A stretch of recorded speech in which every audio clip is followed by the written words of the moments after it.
Pertsonen garapenerako oinarrizko eta ezinbestekoak dira mugimendua, funtzio motorea, baita bere garapen fisiko, kognitibo, sozial eta afektiborako be. Eta gehiago, tableten eta eskuko telefonoen erabilerak eta egoneko bizimoduak horretara eroaten gaituen garai honeetan.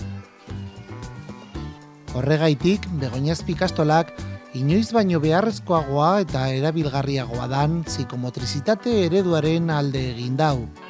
Psikomotrizitatearen buru dan akuturier psikomotrizitateak haurrezkuntzako urte 2 eta 5 urte bitarteko umeen joko libre zein mugimenduaren alde egiten dau.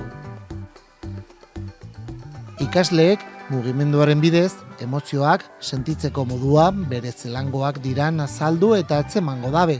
Haurrezkuntzan, bai ikasketaren, bai garapen evolutiboan, bere biziko garrantzia dau mugimenduak eta jokoak. Metodo honegaz lortzen duguna da umeak behar dauan mugimendu hori segunero eduki behar dau, hemen lortzen duguna da mugimendu libre bat izatea, eurek egitea nahi dabena eta urtetzea apurtzu bet gelatik ze beti dagoz egiten matematikak edo irakurketa edo sake edo beste gauza batzuk hemen egiten dabena da jolastea.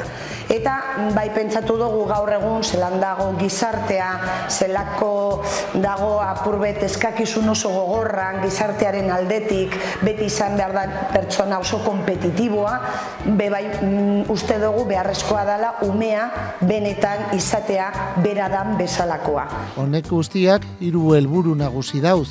Joko simbolikoa garatuz, adierazpena garatzea, segurtasuna bermatu nahi sendotzea eta egozentrismo alde batera itxiz, ikasleen arteko komunikazioa sustatzea.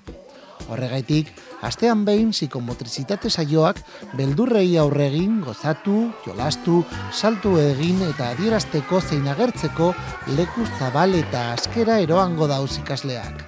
Asko interaktuatu besteekaz, apurbet empatia hori azten lortzen eta euren egozentrismotik ateratzen baina apurka-apurka. Sartzeko unea horma kentzea, gelako zenbait materialekin egiten daben joko librea, dira psikomotrizitate eredu honen arauak diran errespetua eta ondo ibiltea erakusten daben uneetariko batzuk. Saio bakoitzean, umeek adinera egokitutako prozesuari ekingo deutxe. Puin bat irakurtzearen momentua berezia da eta haiek badakite. Horrela, emozioak eta beldurrak agerian izten dabez, kontaketa arreta zentzuten dabe eta protagonista sentitzen dira. Bien bitartean, andereñoak lagundu bakarrak dirala sentiarazi eta segurtasunean bizitzeko mugak jarriko deutxez. Beraz, akuturier psikomotrizitatea umeari helduteko behar dauan laguntza emoteko sekulako tresna pedagogikoa izango da.